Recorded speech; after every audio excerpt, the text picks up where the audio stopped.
Have you ever felt like your business, this amazing thing you poured your passion and hard work into, sometimes just transforms into this, like, demanding monster, always hungry for more cash? Oh, definitely. It's a feeling countless entrepreneurs, ourselves included, have been through. It really is that constant scramble, Yeah. right? The worry about making payroll, even when, revenue seems to be growing, it's just incredibly draining. Yeah, it can absolutely turn something you love into this huge source of stress, unending stress, really. Welcome to The Deep Dive. Yeah. We're the place where we take your sources and pull out the most important nuggets of knowledge, helping you get instantly well-informed. And today, we're diving deep, really exploring a revolutionary way to handle business finances. It's all drawn from Mike Michalowicz's fantastic book, Profit First. Yeah, this deep dive is really for anyone out there who wants to flip that script, turn their business from what feels like a cash-eating monster into a money-making machine. Exactly. We're going to unpack this simple but really counterintuitive system, the promise, permanent profitability, starting like right now with your very next deposit. We'll dig into why the traditional ways of looking at finance often, frankly, fall short. And we'll uncover some pretty surprising psychological hacks that help make being profitable almost automatic. And most importantly, give you actual steps, things you can do today, right away, to change your business's financial health.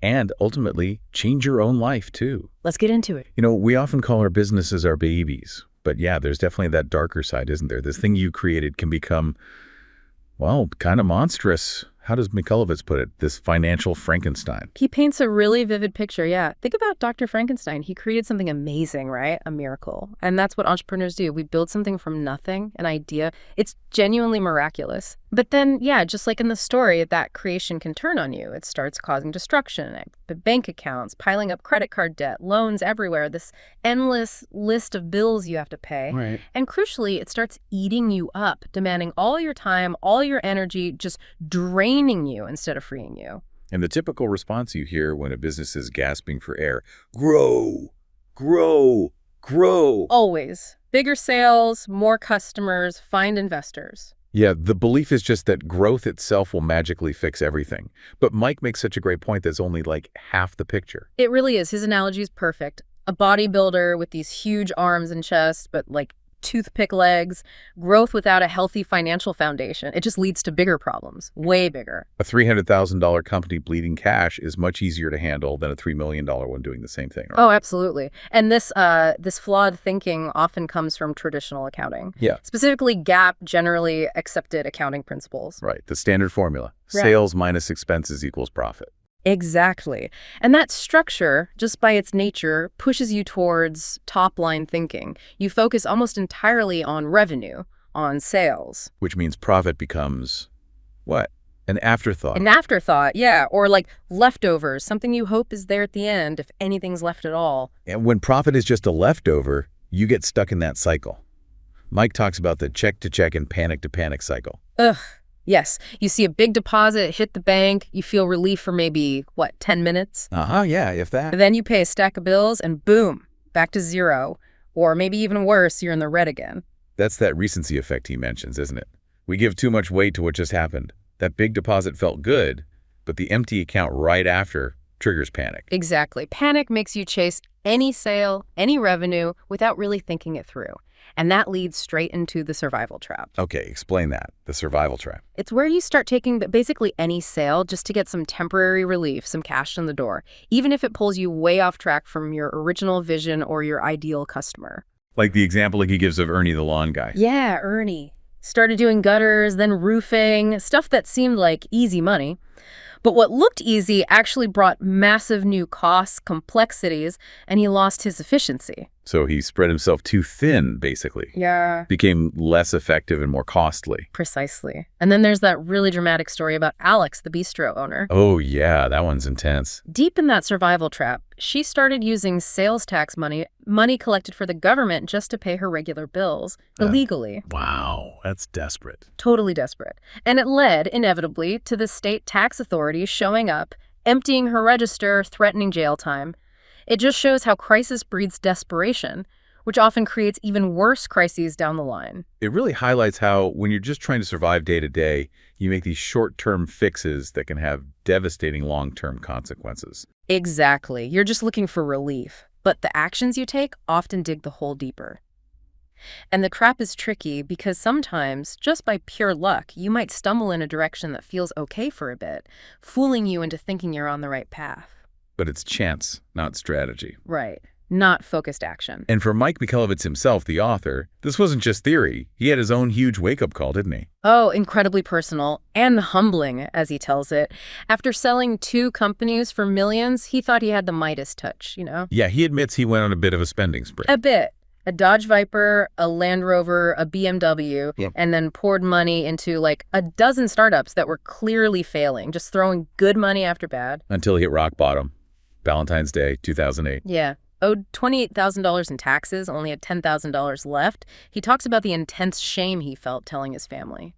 And then his daughter, Adela, she was 9, she offered him her piggy bank. That was the moment. The piggy bank moment. It wasn't just about the money. It was the crushing realization that often we are our own worst enemy financially. The system needs to protect us from ourselves. Exactly. It showed him the huge difference between just making money and actually accumulating wealth, building security. And you see it too with others, like Debbie Horovitch, he mentions, feeling like a fool after years of denial when she did her assessment. Yeah. The point is, if you feel this way, you're really not alone. Absolutely not. This isn't some small elephant in the room. It's like King Kong tearing your business apart. It demands immediate, aggressive action. Okay, so how do we start taming this beast? That brings us to the core idea, the flip. Right, the core flip of profit first, instead of the old way. Sales expenses, profit. The profit first formula is sales profit, expenses. Bingo. Sounds so simple when you put it like that. Sales minus profit equals expenses. But wow, that's a huge mental shift for a lot of people, isn't it? What's the biggest hurdle there beyond just the math? It's really getting over that deep-seated belief that profit is some kind of leftover, you know? It challenges that scarcity mindset that so many entrepreneurs operate under. The math is the same, yeah. But changing the sequence changes everything. It actually leverages our own human behavior. We tend to spend what's available, right? Parkinson's law applied to money. If it's there, we'll find a way to spend it. Exactly. So by taking your profit first, right off the top, you automatically create this healthy constraint. It forces your business to get lean, innovative, efficient, instead of bloated and wasteful. So you guarantee you get your share first, not just hope for scraps later. Precisely. Your full, healthy share determined upfront. Mike uses this great analogy from the diet industry to explain the core principles. Let's walk through those. First up, small plates. Yeah, love this one. Just like using smaller dinner plates helps you eat smaller portions, Profit First says. Ditch the one giant operating account where all the money mixes together. Okay, so what do you do instead? As soon as money comes in, you immediately divide it up. You disperse it into several different specific bank accounts using predetermined percentages. You need accounts for profit, owner's pay, tax, and then your operating expenses. Got it. Multiple small plates. So once you have these separate plates, how do you decide what goes on which plate first? Is there an order? Absolutely crucial. That's the second principle. Serve sequentially. Like eating your veggies first before the dessert. Okay, makes sense. With profit first, you always move money to your profit account first. Then owner's pay. Then tax. Only after those are funded do you see what's left for operating expenses. And if there's not enough left for expenses? Then you don't have enough for those expenses. The business is literally telling you, screaming at you, that you can't afford them. You must cut expenses. You absolutely do not dip back into profit, owner's pay, or tax. Okay, that's tough love, but clear. Principle 3 helps with temptation, right? Like getting junk food out of the house. Exactly. Remove temptation. This is key. Profit First strongly recommends setting up your profit and tax accounts at a completely separate bank from your main operating account. A different bank. Why? To make it inconvenient, even a little painful to access those funds. Think of it like your 401k. You don't just dip into that easily. No online access needed, no checkbooks for these accounts. That friction, that separation, stops you from borrowing from your profit or tax reserves in a moment of panic. Right, building in that protection from yourself again. And the fourth principle brings consistency, like eating regularly to avoid binging. That's enforce a rhythm. Instead of paying bills whenever they land on your desk or whenever you feel panicked, you establish a strict rhythm. Pay bills only twice a month, The recommendation is the 10th and the 25th. Only twice a month. How does that work? It creates this predictable heartbeat for your cash flow. You know exactly when money is allocated, and when bills go out, it replaces that chaotic, reactive spending with a calm, structured process. And it forces you to be acutely aware of your real cash position long before bills are due. Okay, those 4 principles, small plates, serve sequentially, remove temptation, enforce a rhythm, make a lot of sense together. Now, how do you figure out those percentages for the accounts? That brings us to the instant assessment, right? Yes, the instant assessment. It's like a quick financial health checkup for your business, and it starts with understanding your real revenue. What's the difference between real revenue and just, total sales or top line revenue? Real revenue is the money that's actually yours to run the business on after you pay for direct costs like materials or subcontractors. It gives a much truer picture. Can you give an example? Sure, like the real estate agency example.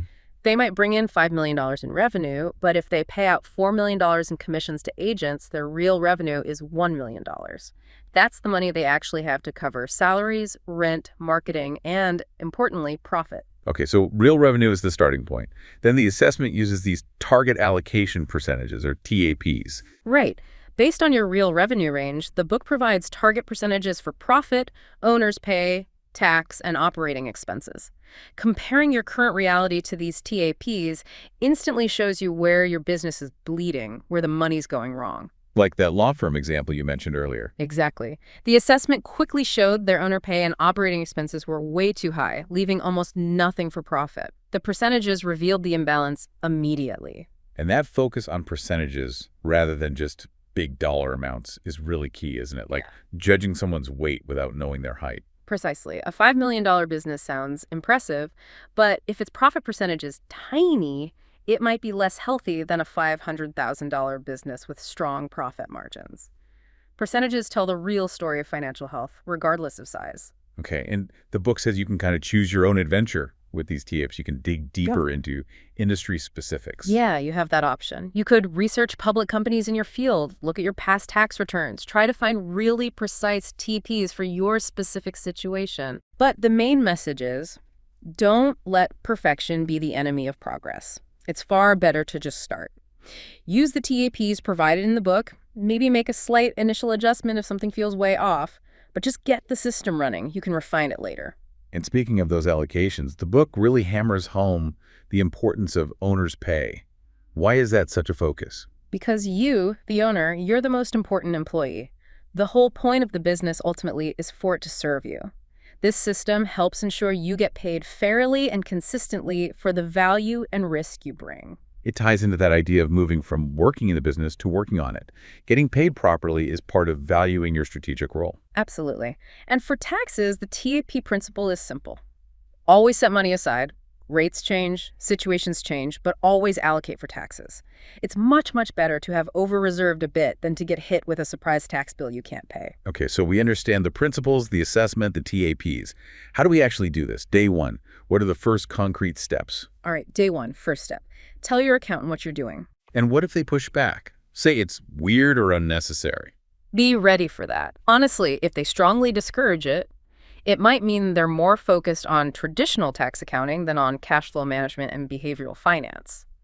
The book strongly advises finding a certified profit-first professional, in that case, someone who gets it. It's that critical. Okay, find the right support. Step two, the bank accounts. Setting up more accounts might feel like a chore. It is a little bit of upfront work, yes, but think of that slight friction as your built-in self-control system. It's the cookie jar on the top shelf. Right, so which account specifically? You need 4 core accounts initially. Your main operating expenses account, that's usually your existing checking. Then an owner's pay account, also checking. And then your profit account and your tax account. These should be savings accounts, and ideally, remember, at a separate bank. Separate bank for profit and tax. Got it. And nickname them. Yeah, nickname them with their purpose, or maybe even their target percentage, like profit 10% or tax 15%, helps keep it clear. Okay. Third step for day one. Start easy. Don't try to hit your final target percentages immediately. Apply a really modest initial allocation to whatever money is in your account right now and to any new deposits coming in. Maybe just 1% to profit to start, or maybe 1% more than you historically paid yourself for owner's pay. So the goal isn't drastic change right away, but just establishing the habit. Exactly. Build the muscle memory, the automatic routine, without causing immediate financial pain or shock to the system. Makes sense. And the fourth day, one step. Slice Yeah. expenses. Immediately cut 10%. Yeah. That sounds potentially painful. It can feel daunting, but it's also incredibly empowering. The idea is to create immediate breathing room and prove to yourself it's possible. Most businesses have fat. They don't even see old subscriptions, services they barely use, things they can negotiate down. So how do you find that 10%? Print out your expenses for the last year, especially recurring costs. Go through line by line, cancel anything you genuinely don't need, negotiate rates on the rest. This quick win builds momentum and confidence for the ongoing process. Okay, day one sets the stage. But how do you keep it going? How do you stop sliding back into old habits? That is where the 10-25 rhythm becomes your anchor. This is non-negotiable for making it stick. Remind us how that works again. You only manage your cash and pay your bills twice a month. On the 10th and the 25th, all incoming revenue goes into your main operating expenses account throughout the weeks. Then, on the 10th and 25th, first you make your allocation transfers, profit, owner's pay, tax based on the predetermined percentages.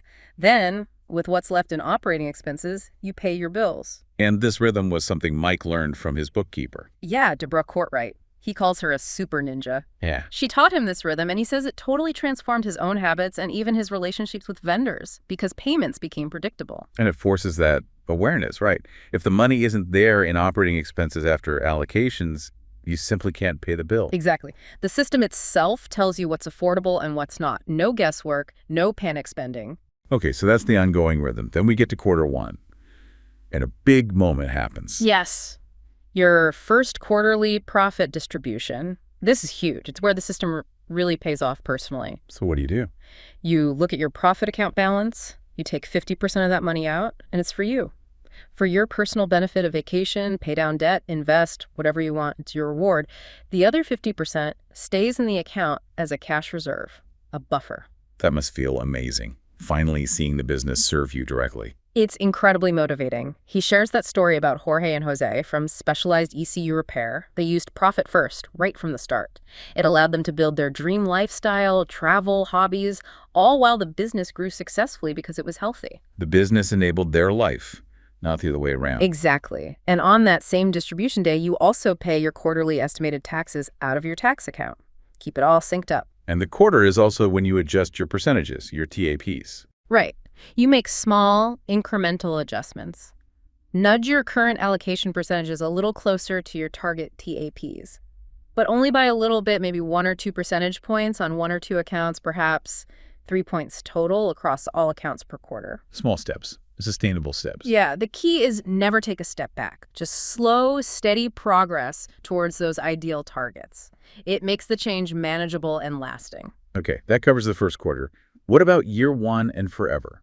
What does long-term mastery look like? It becomes about refinement. At the end of the year, you finalize your taxes based on the actual numbers. You might need to adjust your tax allocation going forward. And importantly, the only time you should ever pull money from your profit account, other than your 50% quarterly distribution, is if you absolutely have to cover a tax shortfall. Because paying taxes is non-negotiable. Definitely don't want trouble with the tax authorities. Mm-hmm. Then, as that 50% remainder stays in the profit account each quarter, it builds up. The goal is to accumulate a cash reserve equal to about 3 months of operating expenses. A rainy day fund. Exactly. Once you hit that 3-month reserve, you've got serious stability. Then you can think about strategic investments back into the business, or maybe funding what Mike calls the vault account for even longer-term wealth building. Now, this all sounds great for the owner, but how do you get the whole team on board? So everyone's focused on profitability, not just spending. That's where this really clever task prioritization system comes in. It helps align everyone's daily work with the financial goals. How does it work? You use simple symbols to code tasks on everyone's to-do list. A $sign for any task likely to bring cash in within 60 days. A smiley face for tasks related to your top most valuable clients. And an infinity symbol for tasks that systematize something, making the business more efficient. Okay. So you prioritize tasks based on those symbols. Yes, you tackle the tasks with the most symbols first. A task marked with ZOO and Enerisot. That's gold. Because it brings in money soon, keeps a key client happy, and makes the business run better long term. Win-win-win. Exactly. It gets everyone, not just the owner, thinking constantly about what drives profit, serves the best clients, and improves efficiency. It aligns the whole team around the financial health that profit first creates. Wow. Okay, this deep dive has really laid out a powerful yet simple system. It feels like a way to genuinely gain control, move away from that constant crisis mode, and build, well, permanent profitability. And, crucially, build a business that actually serves you. Yeah, your business really isn't meant to be this constant struggle, is it? It's supposed to be your superpower. Fueled by consistent financial health. So the thought to leave you with is, what will your business allow you to do? What will it empower you to achieve when it consistently serves you first? This is really just the start of that journey. To truly master it, definitely dive deeper into Mike Michalowicz's full book, Profit First.